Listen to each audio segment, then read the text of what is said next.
All right, we doing Ride and Rant number 2. I think I need to get something tightened down here. I hear something. I hope that don't affect the audio too much, but I want to get into this video today and talk about engagement. And I was thinking about this at work actually, as I was listening to some music, and I was sitting there and I knew the song that was playing, and I was just listening to it, and I know every single word to the song, so I roughly know the length of the track. It's like 2 minutes 30 seconds, and I found myself just waiting for the song to finish. And I'm like, man, my mind's telling me I like this song. It's a song that I picked. I'm sitting there listening to it, but I was just sitting there waiting for it to finish, and I was only seeing the end of it. I was only thinking of like, okay, what's after this song? I'm like, damn, I'm listening to the song. So, what's up, A-Dot? Then I start singing the song, right? And then I start engaging with the song. And yeah, I feel like I'm about to get hit. Hold up.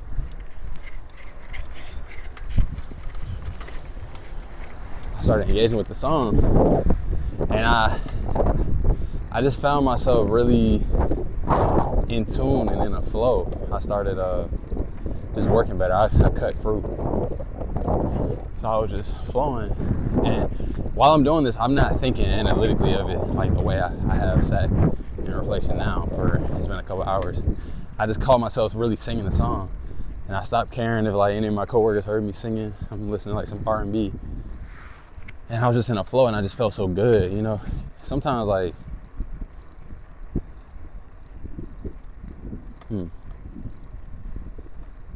I've noticed it's weird for people to acknowledge genuinely just being happy, right? Like sometimes I'll just smile, and people will actually ask me like, why are you smiling? Like, and not even in a tone of, hey, I want to laugh too, but it's like, what is that smile about, right? I just say that to say I found myself just really being happy, and it's just a pure feeling. When you're just happy, it's pure. It doesn't matter what you're doing. It's not about what the task is at hand. You could be, I don't know, lifting a refrigerator. I don't know, you could be a construction worker, you could be doing anything, a mover, whatever. But if you're happy, it doesn't matter about the task, right? And I know I was just happy. And I was thinking about it like, damn. Now all of a sudden, I didn't care about rushing to get out the job. I was ready to turn more music on and just sing along to that, right? And it made me stop and think like that much more, how much I have the power to decide which way a situation goes. Engaging with that song made me engage with the moment, made me engage with the job or the work that I had to do, and in turn shifted my entire mood. And I'm trying not to get hit. Shifted my entire mood, and in turn just, I don't know, it just really made me think about how much engagement and true engagement, that's all it really takes sometimes. Like, we can be waiting for the end of our shift or the end of whatever you got going on. You got court, the end of the DMV line, the end of the line at Walmart. You could be waiting for whatever, or you can take the shift to engage with whatever's going on, because, okay, shit, the DMV line is gonna take forever. We know that. Can you sit there and talk to who you're in line with? Yeah. Can you crack a couple jokes? Yeah. But we always try to like zip line past things, when I think engaging with whatever the situation is, leaning fully into it, leaning into the moment, and that just kind of pours into like the power of now, that pours into the power of staying in the present moment. But what I thought about someone who I thought that I had the present moment pretty well down pat, right? Like I know how to stay in the present, But there's something to be said about knowing that you're the observer, but also taking inspired action. You know, those things can coexist. You can know that I can know, okay, this is temporary body, but that doesn't mean that I have to treat everything as just a fleeting moment. Oh, I know this will fade. I'll die one day. No, you can fully engage. You can lean all the way into it. You can be annoying. You can be funny. You can decide at any given moment how you want the output to look. You can decide that for you. That doesn't change what's going to happen externally, but your engagement of it is gonna, that's what it's all about. It doesn't matter where you are. Who can take you and your ability to see a situation from you? I was talking to my coworker. I was showing him some headphones that I bought yesterday, and he was like, he was happy with me just looking at them. It's some Garfield like special edition Funko Pop headphone, and he was like, yo, it's like talking to like a kid. You know, you're just so excited. I said, exactly, bro. You gotta maintain some type of childlike wonder, bro. You have to. This is clicking. Hold up, I gotta go to the bike, man. It's up to you to engage and deem any moment. Okay, let me retract. Let me step back. It's up to you to decide. Is this a serious moment? Is this serious? Should I have been like, oh yeah, bro, got some headphones because the job sucks so much, I really want to tune it out? Or can I be excited and show them like, hey, check these out, bro? And just be happy that, like, yeah, look, these are cool. Like, engaging makes all the difference. Or, oh, I hate this job so much, I'm not even gonna talk to him. No. What's the point of that?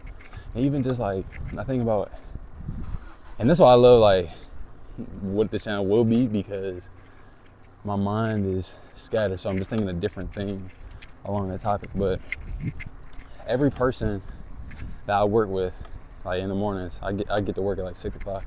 I try to acknowledge every person that I see, and it's not saying I'm about to have a whole 30-minute convo, but just the engagement, the acknowledgement, it makes a difference in the environment. And it's funny to me that different people will come up to me talking about other workers saying, oh yeah, I don't like her, I don't like this, that, and that. And I've never had a single problem with any of these people. Never. But I'm calm, I'm cordial with everyone. I speak to everyone. I engage with everyone. I didn't have one interaction that set me back a year ago, and now I haven't talked to this person in that much time, and you think that they resent you or they're out to. It's not that serious. But the engagement is that buffer. And it's clicking. It's to the point where it's like, okay,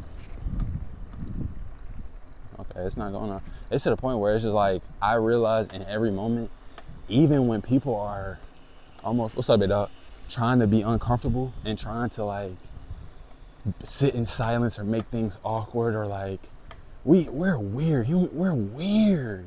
Socially, we'll sit in a room and try to make everyone feel some type of way about something and all get on the same page.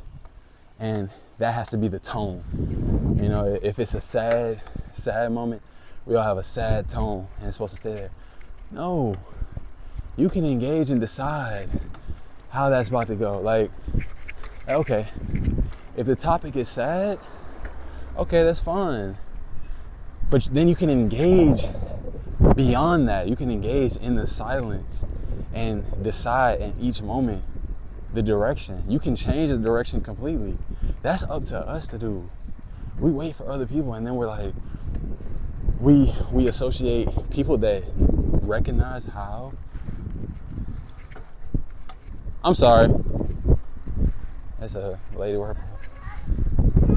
Word, my baby, she do the same thing. We had that power, man. Even that. Like, I engage with the public. I engage with my community. I look at every person, I'm like, and this is a real practice I say to myself, and I was talking to my dad about this. This thing better stop clicking. When I see people, and my first thought might be like a introverted hermit type thought, like, oh, let me tuck away, let me get. I turn back on that and say, hold up. That's God right there. I say there's only one power. That one power made that person right there. What in me thinks I'm above talking to that person, engaging with that person, looking down? Why would I do that? So sometimes I'll be running late to something. I'll lean into it and just talk and engage. Hey there. And you'll just be surprised what comes back to you. You know, from just opening up whatever. I don't know if that's just like a social barrier we learn. It's all learned. But just opening it up, peeling that back, and engaging. And I'm going to say, because I know that's very conceptual and all over the place, but I'm going to say it applies to any lens in life. So I'm not saying, oh yeah, it's only at work. You need to engage so you can, you know, get the work done and then leave. No. Any lens. Give me your relationship, your friendship. How many of us are on cruise control for things that we've been doing so long that it's like, okay, if I just meet this criteria, okay, I mark these checks, okay, all right, bet. I get this for her, do this for him, and then that's it. How many of us are doing that? And it's not fair to the people on the other side, and it's not fair to us either, because in that same time, we're dulling our ability to actually experience. If you're not practicing active engagement, you don't know how to show up when the real shit is happening. Excuse me, but you don't know how to show up. And that's why you see these people who are blank-faced or stunned when things are really happening. It's like, no, yeah, this is real life. But if you practice your emotions more, if you practice your ability to engage, to talk to people, to really feel people, you know, and stimulate some type of empathy, not just sympathy, not looking at something and just pitying something, but really trying to feel. I know I'm shifting different things, but it's all under the same vein, you know, really engaging. That'll put you right in the present moment. It's so many people trying to, you want to be spiritual, you want to be this woo. I get it, you know, and I've had different phases of it. But I'm telling you, if recognize that there's only one power, and if you're looking for that, you can look deep inside yourself, and we can spend all this time introspectively looking inside yourself for that, or you can look right outside and engage with what you have right there. You'd be surprised, bro. It's God all around you. And that sounds weird, but it's spirit all around you. It's one force all around you. What else could it be? Think about it. I was telling my dad this, like, when fear comes up to me and I feel anxiety, I try to remind myself there's only one power. So, okay, is this working? Do I think truly in my heart that this power is working against me? No. And if that's my measure, I can continue forward with my head high, my chest out. You know, it's not saying that you're gonna be completely absolved of all fear and all anxieties. No, I'm not saying no. But it's knowing that, okay, does that logically check out? Is that sound? There's only one power, bro. What made everything? What made you? What made me? Come on now. So it has to be in my favor. I just want to think that if I engage and I follow through, knowing that I showed up and I was genuine, everything else it's gonna work out. And I'll do a whole nother video on that. But it's gonna work out. Because think about this. How much of your blessings did you miss because you didn't engage? You didn't show up. You didn't show up. You were in your head. You thought you needed to be this way, or you were trying to get to the next thing. Think about that, really. Because you didn't know how to engage, you missed out. think about that. I'm gonna just put it as a simple analogy. Powerball. It's at $1 billion.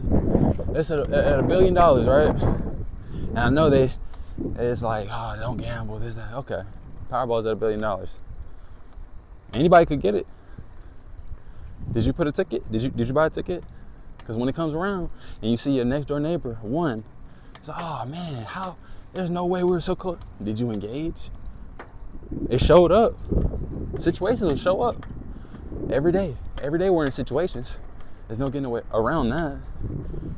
Do you engage? Huh? And that's the difference. The Powerball came up, you bought that ticket, you engaged. So now you're a billionaire. Look at that. Well, after the taxes. But most of us, we don't even buy our ticket. We tell ourselves like, oh, now, here are the odds. Think about that. You're telling yourself the odds as if you created it. Did you create the numbers?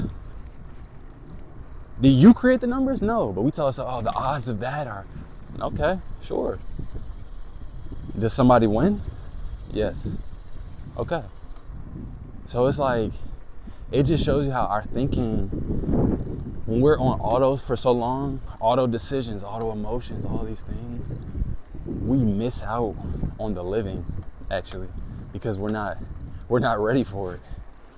We're doing just enough, just to get by, just pass it slightly. No, you gotta engage, bro.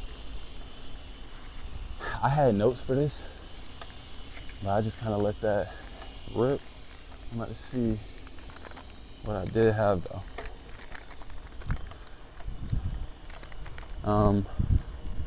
Yeah, it's all about taking inspired action. So that doesn't mean, I'm not telling everybody to go out here and be you need to be an overnight extrovert, jumping up in every room. And sometimes it's as simple as engaged listening. Are you really listening to that person? Are you not trying to respond? Are you slowing down to really take in and process and put yourself in those shoes and really frame it? Like how? Wow. Why do you feel that way? How do you truly do that for other people? Because I'm assuming you yearn for someone to do that for you. All of us want to be heard and really listened to and really understood, even for a moment. We don't want to be told we're wrong. No. But do you do that for others? Do you really engage in the listening? Come on now. In doing this, I'm not even gonna read all these notes because I think we really got to the heart of it. But I'll leave it with this. When you engage in different moments, whatever that is, and I don't want this to just be conceptual. I want people to take away something. When you engage, no matter the situation, you yourself hold the power to spiral things upwards or downwards. People, their emotions, even yourself. So use it wisely.